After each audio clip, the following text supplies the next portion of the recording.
All right, guys, we've got our NBA daily recap for October 23rd, 2025. And yesterday I only had 2 games. It was a light day. And yeah, so we can jump through this. This is not going to be overly long. Again, as we go along, as we get better with these teams, they won't have to be super, super long. We won't have to see too much. But we do have a team or two here that are playing new. And yeah, so we'll see. Let's jump into the first one. Oklahoma City beat the Pacers 141-135 in double overtime.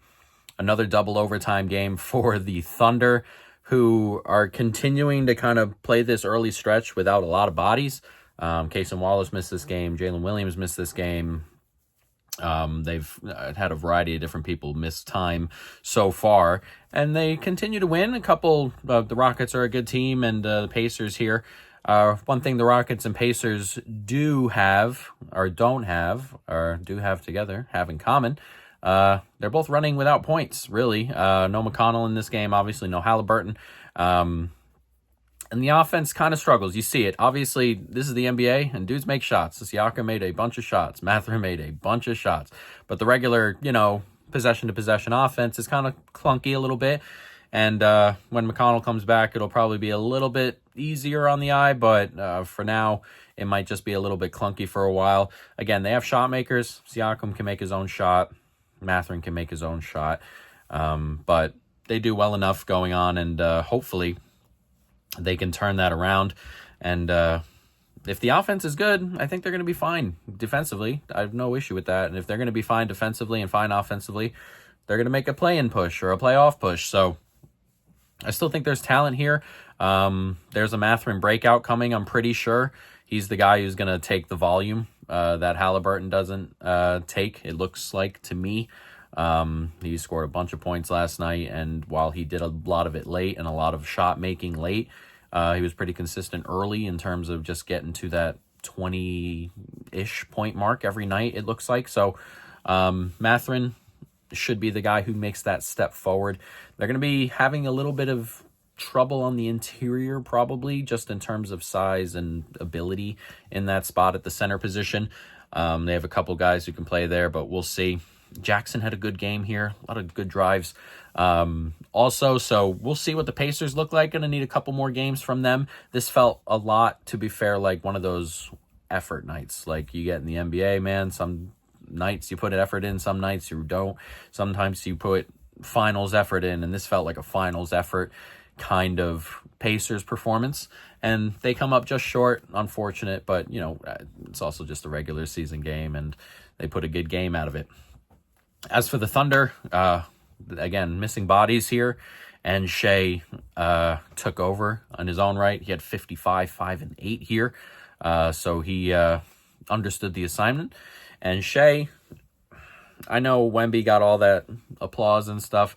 I don't think the Spurs are going to win enough games. Shea seems like the outright runaway. This feels like a Shea MVP comfortably type of year. So we'll see. And the Thunder, again, they're winning games without bodies. And, when those guys come back, they're going to be a bit of a force. So we'll see. But again, Shea really good tonight. Wiggins good tonight. And they're deep even when they don't got guys, and they're good enough to win on the road. They're good enough to win at home versus teams that are going to push them like the Rockets. It's a very, very, very good basketball team that my assumption is they're going to win 65 to 70 basketball games this year. So really good game, really good fun. I will say about the Thunder, when it comes down to like these possessions, like these late possessions where they need points, or they're, we can win the game on this possession.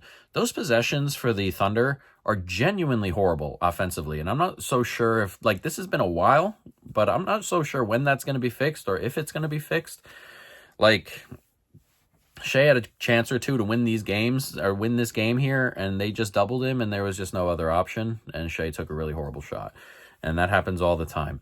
And they were up 6 the other night. We talked about it in the Rockets game where they were up 6 in overtime, and then they just stopped playing offense. This is just something they do, and I'm not particularly sure what the reasoning is. I think it's an overly conservative type of game management tied to really not super creative play calling because Shea makes a lot of his own shots and they make a lot of offense off of turnovers and stuff like that. I think that's what it is, but regardless, at some stage, surely they got to fix that. Whether they do or not, who knows? Second game, Nuggets 131, Warriors 137. This one went to overtime as well. Been a ton of that early. But this was the Steph Curry show in the end. The Nuggets were ahead a really good chunk of this game. They go into halftime up 9, go into the fourth up, I think, and and then they're up late, and then Steph Curry took over. He finishes, I think, with 38. He had 6 threes, a lot of them really late in the game, in overtime.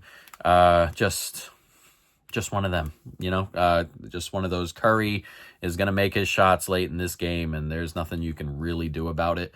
But another Warriors win. That's 2 now. Nice 2-0 start. We'll see what they look like tonight. They play the Trailblazers tonight. These back-to-backs and these kind of weird little trips are going to be what define where they get seeded, because this is a good basketball team. We talked about they're just older. Like, Al Horford's not going to play any back-to-backs. He's just automatically out tonight. That sort of stuff. And again, they got like 4 or 5 dudes on this team that are 35 plus, and they're all pretty much starters. So yeah, the Warriors are just going to be good. They're going to struggle with teams that can punish them on the interior. Nuggets did it for a really long while. But teams that can really punish them will be interesting. It'll be interesting to see them go up against some of these double big type teams.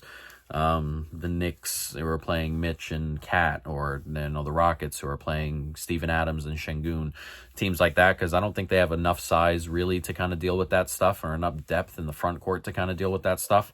But they can just shoot their way out of it because Steph is Steph, and that's kind of what happened today. As for the Nuggets, this was their first game of the season, and a lot of what happened with the Nuggets here was kind of what we figured would happen. We talked about it preseason on streams and stuff. I think Jokic might not just have the numbers this year that he normally does. You get Valanciunas, who isn't like some great player or anything, but if Jokic could rest another minute or 2 every game, genuinely every game, and they can still compete, and they make a couple more threes with Hardaway and maybe Cam Johnson, who we'll talk about in a minute, but that takes away from Jokic's productivity. He finished today 21, 13, and 10 in a matchup that is really good for him, and obviously we're not nitpicking a triple-double here, but, it's 21 points and 10 assists is a little bit less than his normal productivity on the offensive end, so in terms of numbers, that's a lot of the reason why we bet Shea MVP, was because we thought Jokic might take a slight step back numerically. He's getting a little bit older. I will say, and I think a couple other people noticed it, and a couple of other Nuggets people noticed it, that Jokic seems a bit out of shape. So we'll see if that works its way around. That's just what it is. Hardaway in this game, we can mention Gordon, who was like 10 of 11 from 3. I think he hit 10 threes. There was a point he missed his first shot and then made his next 9, and 8 of them were threes. Gordon was just unconscious today. They inexplicably left. Curry made up for it by making his own 3, but late in the game, they inexplicably left Gordon open for 3 to take a 3-point lead, and he just swished it there, just nothing but net, and just crazy, unconscious. NBA players every once in a while just go a little bit unconscious, like Steph did, like Gordon did. He was great. Cam Johnson had a poor debut. A lot of the Nuggets people I listen to expect this and expect him to kind of take about 2 months to kind of really, really hit the ground here. They expected a little bit of a tough start. Cam Johnson will be someone who works his way comfortably into this team and is a vital piece to this team late, but might be a little bit clunky early on, just the fit and stuff like that, and just working with Gordon instead of being the guy, or working with Jokic instead of being the guy. It's a completely different thing for Cam Johnson. Going to the Nuggets in particular is one of those basketball teams. There are very few, but one of those basketball teams where dudes don't just fit in. Like, you got to work your way in. You got to figure out how Jokic plays, because everything runs through him, and he's so unique. So I'm not worried about Cam Johnson or anything like that, but, not the greatest debut, and it'll take a little bit for him. But again, we'll see with the Nuggets. Gordon was nuts tonight. I expect Jokic to be probably a little bit better. He missed a lot of threes, but that's is what it is. But yeah, a good win for the Warriors. It's nice to see the Nuggets play, and we'll see what these teams look like going forward. But only 2 games, but pretty good night of basketball.